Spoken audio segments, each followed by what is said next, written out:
Selamat pagi, nama saya Francisca, NIM 19104169099, kelas A2 pagi, mata kuliah e-marketing, dosen Adi Musalim SEMM.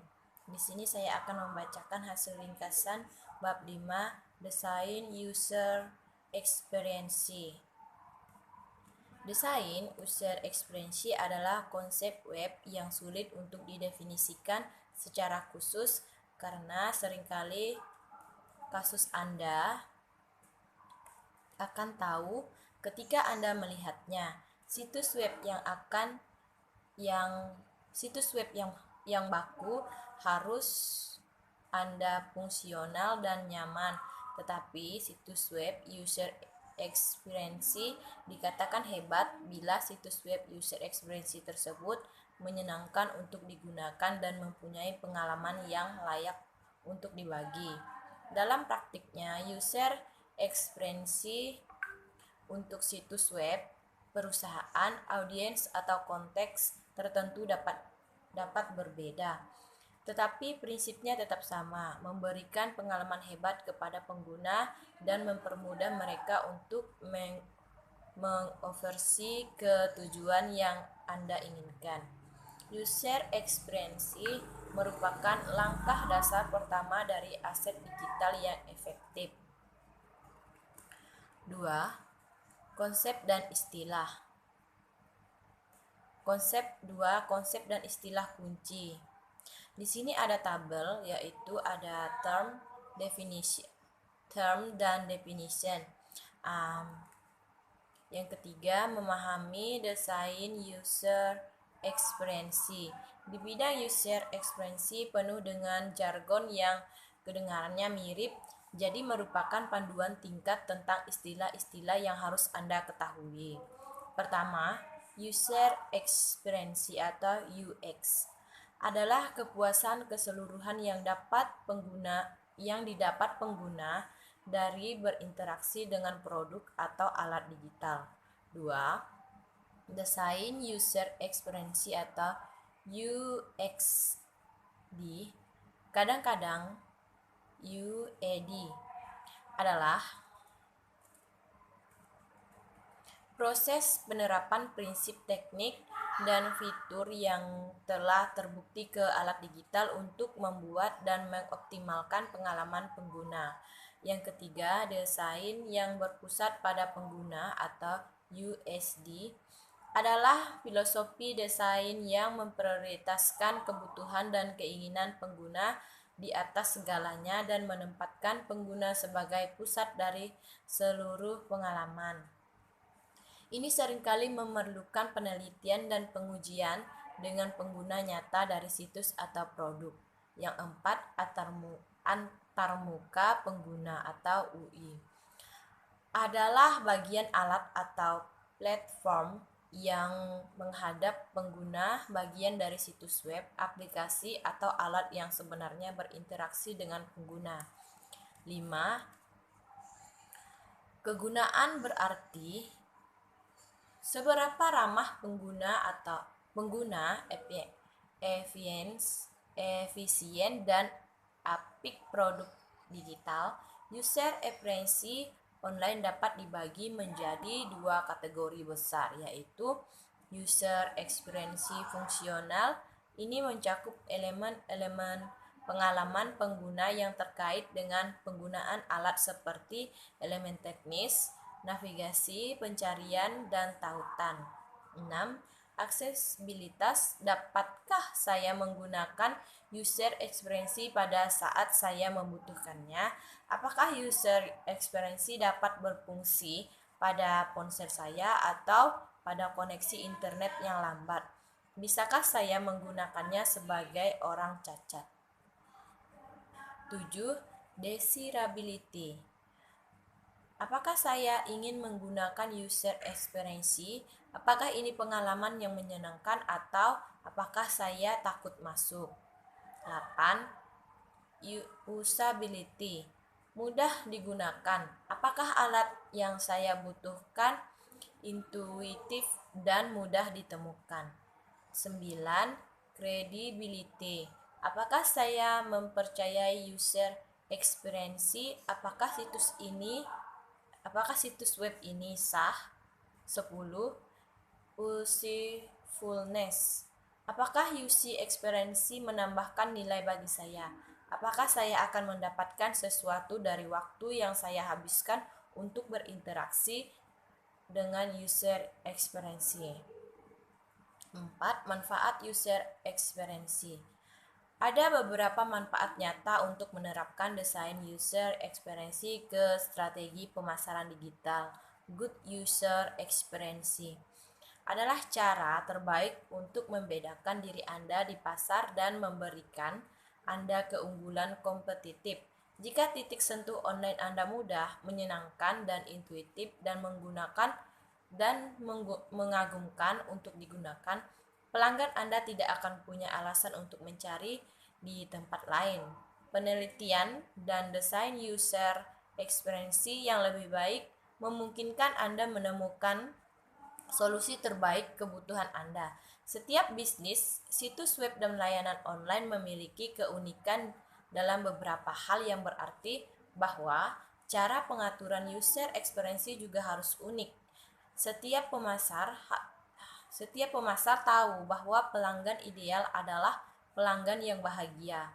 Orang-orang yang menyukai pengalaman yang Anda berikan kepada mereka akan menjadi klien yang loyal, dan bahkan mungkin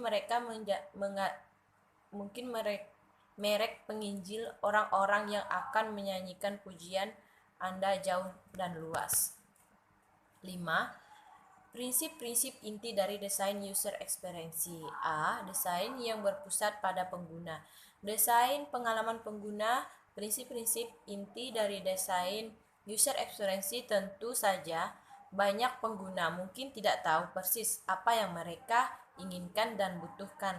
Adakah tugas praktisi user experience untuk menemukan ini melalui penelitian dan menafsirkannya sebaik mungkin? Ingatlah kutipan yang terkenal dari Henry Ford di sini. Jika saya bertanya kepada orang-orang apa yang mereka inginkan, mereka akan mengatakan kuda yang lebih cepat. B. Kebergunaan dan konvensi. Kebergunaan adalah bagaimana membuat aset digital yang kami bangun menjadi mudah dan intuitif untuk digunakan. Mengutip Steve Kurung, jangan membuat pengguna Anda berpikir, tapi mereka seharusnya melakukan. Salah satu aspek yang paling penting dari kebergunaan harus tetap bersandar pada konvensi standar yang berisi aturan umum atau cara menampilkan atau menyusun hal-hal di web. Konvensi yang sudah dikenal meliputi 1. Tautan yang berwarna biru dan bergaris bawah. 2. Menu navigasi di atas atau kiri halaman web. 3. Logo di sudut kiri atas yang ditautkan untuk membawa pengguna kembali ke beranda. 4. Kotak pencarian ditemukan di bagian atas halaman menggunakan kata-kata standar seperti pencarian atau ikon baca pembesar. 5. Pastikan bahwa semua elemen situs web seperti menu, logo, warna, dan tata letak berbeda, mudah ditemukan dan tetap konsisten di seluruh situs. Ada beberapa kunci jangan ketika membangun sebuah situs web yang ramah pengguna dan dapat digunakan. Pertama, jangan mengubah ukuran WinWords atau meluncurkan situs dalam jendela simbol. 2. Jangan gunakan entry atau percikan halaman yang ditemui pengunjung situs web sebelum mencari halaman beranda. 3. Jangan pernah membangun situs sepenuhnya di flash. Bagian besar feeder mesin pencari tidak dapat secara efektif menjaring situs flash, dan ini tidak akan berfungsi pada banyak perangkat seluler. 5. Jangan mengalihkan perhatian pengguna dengan stres pohon Natal, gambar berkedip, lampu berkedip, suara otomatis, teks gulir, font yang tidak bisa, dan lain-lain. C. Kesederhanaan. Dalam proyek user experience, opsi yang lebih sederhana hampir selalu lebih baik, lebih ramah pengguna. Meskipun layanan atau produk Anda mungkin rumit atau tidak berarti portal web Anda harus berhadapan dengan pelanggan. Fakta penting untuk diingat bahwa sebagian besar pelanggan hanya menginginkan informasi paling mendasar dari Anda seperti apa ini dan bagaimana cara kerjanya. Kesederhanaan dapat berarti beberapa hal. Pertama, banyak ruang kosong. 2, lebih sedikit opsi. 3, bahasa sederhana. 4, berpegang teguh pada konvensi. D, kredibilitas. Kredibilitas seperti bagaimana sesuatu yang dapat dipercaya dan sah terlihat, dan merupakan pertimbangan besar bagi pengguna web ketika memutuskan untuk menggunakan situs web Anda atau tidak. Berarti adalah beberapa isyarat yang digunakan pengunjung untuk menentukan kredibilitas situs web. Pertama, apakah terlihat profesional dan cantik. 2, nomor telepon dan alamat yang menonjol di mana mereka mudah. 6, mobile user experience. Ponsel tidak boleh menjadi renungan di user experience atau upaya digital lainnya harus diprioritaskan dalam strategi desain dan implementasi gerakan. Mobile first mendukung gagasan ini dan bertujuan untuk menciptakan pengalaman pengguna seluler terlebih dahulu dan kemudian menyesuaikannya untuk web atau alih-alih sebaliknya. Perangkat seluler. Secara umum ada 5 kategori utama yang dapat dimasukkan ke dalam perangkat seluler. Pertama, telepon bodoh atau dasar tidak menawarkan akses internet, hanya fungsi panggilan SMS dasar. 2, ponsel fitur adalah ponsel yang belum sempurna dapat melakukan fungsi komunikasi dasar dan mungkin terhubung ke web tetapi memiliki fungsi terbatas. 3, smartphone adalah komputer mini yang kuat yang memiliki akses web penuh agar layar lebih besar dan berbagai fungsionalitas. 4, tablet adalah versi smartphone yang lebih besar, biasanya termasuk layar sentuh dan mampu melakukan berbagai konektivitas, gaya hidup, dan fungsi kerja. Perangkat seluler lain seperti pembaca e-book, netbook, konsol game portable, dan perangkat media lain seperti iPod dapat memiliki beragam fitur dan bagaimana kemampuan untuk terhubung ke web. Yang B, penggunaan seluler. Penggunaan seluler adalah yang pertama berorientasi tujuan. Mereka beralih ke perangkat seluler untuk menjawab pertanyaan, memeriksa email dengan cepat, dan menemukan informasi atau mendapatkan arahan. Mereka sering memiliki tujuan yang berbeda dalam pikiran ketika menggunakan telepon mereka. Kedua, sadar waktu. Ada 2 aspek dalam hal ini. Di satu sisi, pengguna ponsel sering mencari informasi yang mendesak atau sensitif waktu, seperti alamat restoran yang mereka cari. Jadi jawaban harus tersedia secepat mungkin. Di sisi lain, perangkat seluler juga sering digunakan untuk menghabiskan waktu atau sebagai sumber hiburan, atau membaca artikel di sofa, atau bermain game sambil menunggu dalam antrian, sehingga konten juga penting. 3, pencarian dominan. Bahkan pengguna yang tahu apa yang mereka cari cenderung bernavigasi di sana melalui pencarian, misalnya mengetikkan nama merek dan Google daripada mengakses halaman dari bookmark atau mengetik URL langsung ke bilah browser. 4, berfokus secara lokal. 50% dari semua pencarian seluler pada 2012 adalah untuk informasi lokal.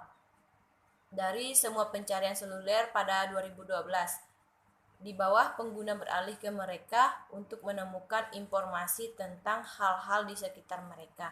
C. Keterbatasan ponsel. Pertama, input sulit. Ponsel tidak dilengkapi dengan keyboard berukuran penuh dan mouse, jadi mereka biasanya jauh lebih sulit untuk beroperasi dengan lancar dan lebih akurat dari komputer, desktop, atau layar sentuh. Mungkin adalah pengecualian di sini, meskipun mereka juga memiliki perangkat mereka sendiri.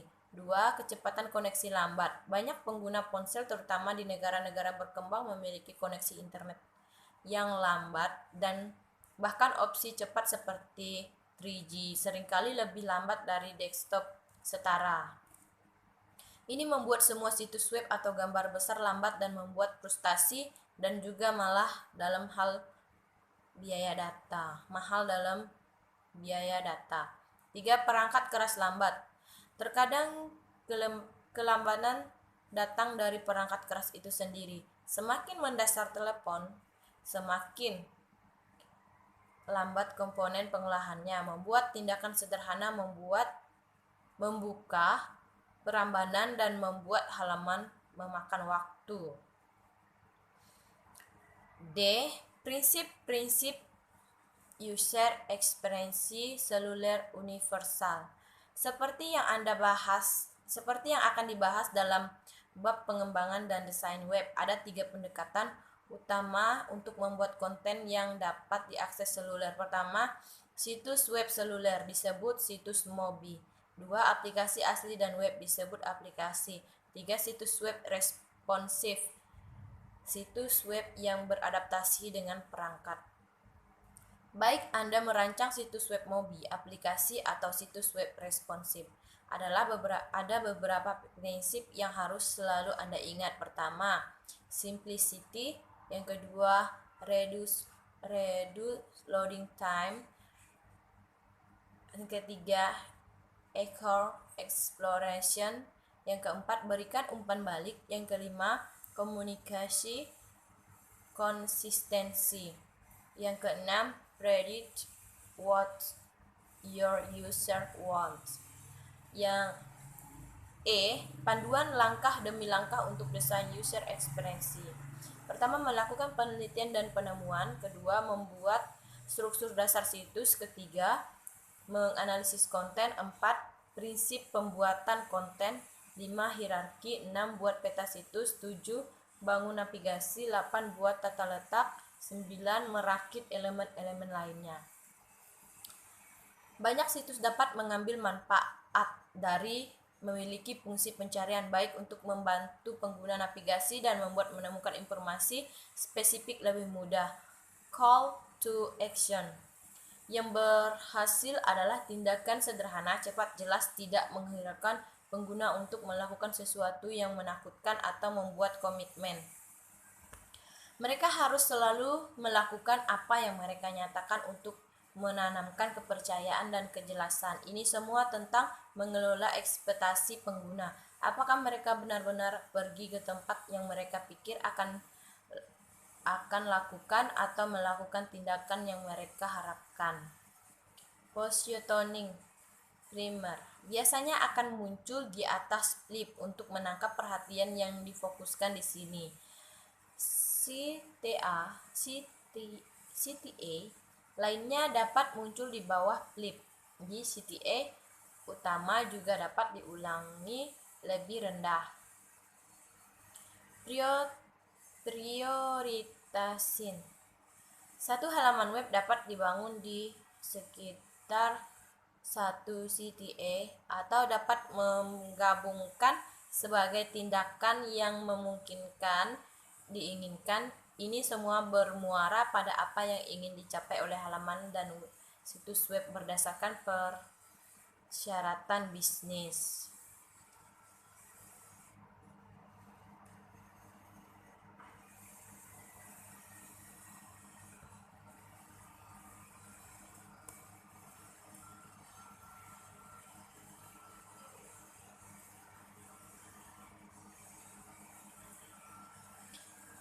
Clickability. Setiap CTA yang dapat diklik harus terlihat taktil atau dapat disentuh. Ini berarti mereka harus menonjol dari latar belakang dan dari elemen statis. Salah satu pendekatan adalah membuat tombol tampak seperti tombol nyata berdiri keluar di lingkungannya. Kuantitas. Akhirnya kepastian untuk tidak membebani pengguna dengan terlalu banyak pilihan menempel satu CTA pusat per halaman menjadikannya jelas bagi pengguna apa tujuan utama, tindakan, atau hasil dari halaman tersebut. Formulir. Formulir adalah alat yang sangat berguna untuk mengumpulkan informasi pengguna dan mendorong interaksi di situs. Pengguna dapat umumnya akrab dengan mereka dan memiliki pengalaman mengisi mereka, dan ada banyak konvensi web yang mengatur bagaimana ini harus diatur sebagai aturan utama. Semakin pendek Anda membuat formulir, semakin baik. Semakin sedikit di bidang yang harus diisi pengguna, semakin besar kemungkinan mereka menyelesaikan proses. Langkah dan bagian. Bentuk sederhana dengan hanya beberapa bidang dapat dirakit sebagai serangkaian kotak untuk formulir.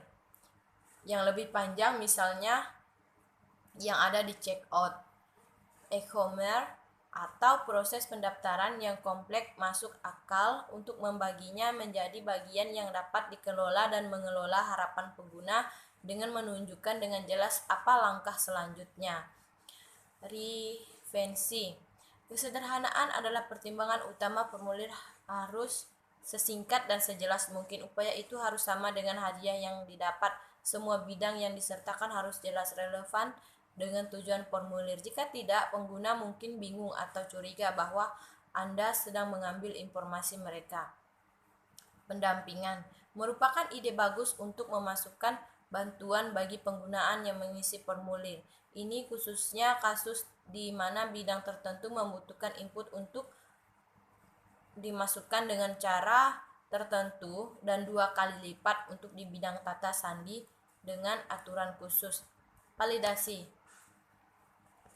Validasi berarti memberikan umpan balik pengguna pada input yang telah mereka kirimkan, apakah benar atau salah. Validasi dapat terjadi pada 2 titik: setelah pengguna mengirimkan formulir atau selama proses mengisi formulir.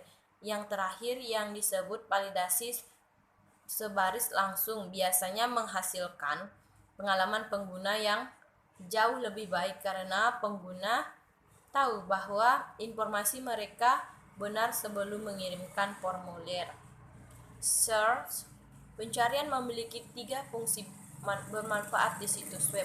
Tidak hanya membantu pengguna menemukan hal-hal tertentu, pencarian juga berfungsi sebagai bantuan navigasi yang penting untuk situs yang lebih besar dan mengumpulkan data berharga dari penelitian kata kunci tentang apa yang dicari pengguna. 7. Tentukan desain visual. Pertama, positioning. Pencarian akan menjadi titik awal utama untuk situs Anda, atau itu akan menjadi alat tambahan yang berguna. 2. Citra. Pilihan gambar yang digunakan di situs web dapat memiliki efek besar pada bagaimana pengguna berperilaku dan berinteraksi di halaman. 3. Melakukan pengujian. Pengujian pengguna berarti memberi 1 atau lebih pengguna akses ke situs web atau fototipe dan mengamati bagaimana mereka berperilaku ketika menggunakannya. Tujuannya adalah untuk menemukan masalah dan mendapatkan wawasan yang dapat digunakan untuk meningkatkan produk akhir. Pertama, memuaskan pertanyaan untuk diuji. Kedua, pilihan tes dan siapkan. 3. Temukan subjek. 4. Tes. 5. Analisis. 6. Laporkan. 7. Melaksanakan. 8. Mulai lagi. 8. Tools of the trade. Alat-alat UX berkisar dari belum sempurna atau pena dan kertas sehingga sangat canggih. Aplikasi web dan alat teknologi berikut ini adalah ringkasan singkat opsi-opsi populer. Blasmi menyebut dirinya sebagai alat pembingkaian kawat yang cepat dan sangat bagus untuk membuat gambar rangka yang menyenangkan, rendah kesetiaan, dan prototipe sederhana. Ini berfungsi baik sebagai aplikasi web dan unduhan desktop dan memiliki fitur bawaan untuk berkolaborasi dengan anggota tim lainnya. Exure adalah alat prototyping serta guna yang memungkinkan Anda membuat situs web berbingkai kawat sepenuhnya interaktif tanpa perlu kode apapun. Fitur yang berguna adalah bahwa itu juga menghasilkan spesifikasi teknis untuk bekerja dari pengembang berdasarkan interaksi dan tautan yang Anda buat dalam proses pembuatan fototipe. Glyphy adalah alat berbasis web yang memungkinkan Anda membuat berbagai diagram mulai dari gambar rangka hingga peta, situs hingga grafik.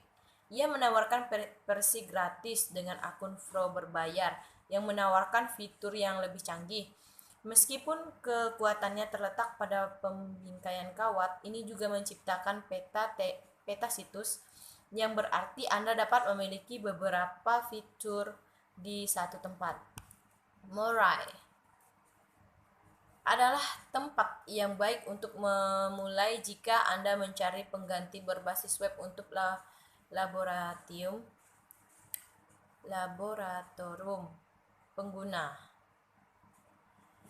Anda mencari pengganti berbasis web untuk Anda meriset pengguna yang berinteraksi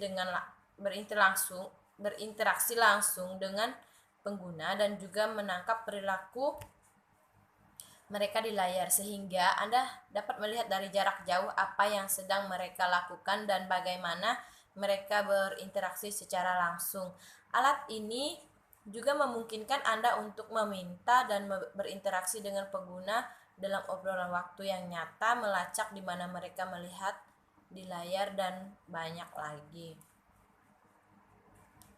One-liner Line Europe menerapkan prinsip-prinsip UX yang kuat untuk merombak situs web mereka dan menciptakan pengalaman pengguna yang luar biasa. Masalahnya, Line Europe adalah permasalahan yang menjual tiket kereta api Eropa ke pelanggan Amerika, membantu mereka merencanakan dan memesan pengaturan kereta api sebelum mereka bepergian. B. Solusinya melibatkan agen spesialis UX adaptif Path untuk membuat ulang situs web mereka sehingga akan menciptakan pengalaman yang diperlukan. C. Hasilnya, situs web baru itu menjadi hit bagi pelanggan yang merasa lebih mudah memesan tiket kereta api dengan memberikan kepercayaan diri kepada pelanggan dan menghilangkan tekanan dari proses. Line Europe dapat memainkan peran penting dalam membuat pengalaman perjalanan keseluruhan lebih menyenangkan. The bigger picture.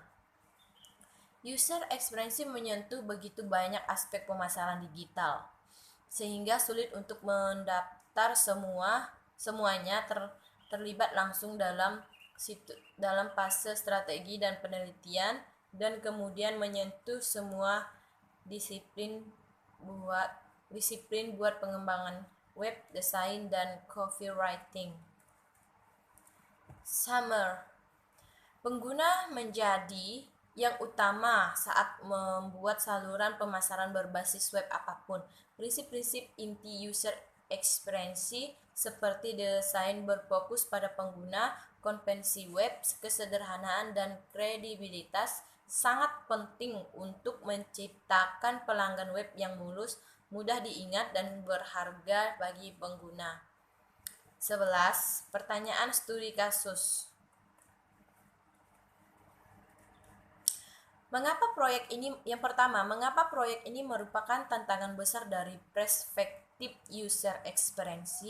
Kedua, mengapa penting bagi pelanggan untuk bergerak mundur dan maju melalui proses pemasaran? Ketiga, temukan contoh proses pemasaran online yang membuat Anda frustasi dan jelaskan alasannya. 12. Pertanyaan bab. Yang pertama, mengapa begitu penting untuk melihat apa yang dibutuhkan pengguna dari situs web Anda sebelum mempertimbangkan faktor-faktor lain? Kedua, haruskah praktisi user experience dilibatkan di setiap langkah proses ketika merancang pengalaman, alat, dan interaksi online? Mengapa atau mengapa tidak? Mengapa atau mengapa tidak? Yang ketiga, sumber apa yang bisa digunakan oleh praktisi user experience untuk mendapatkan data pengguna? Apakah terbatas pada sumber online saja?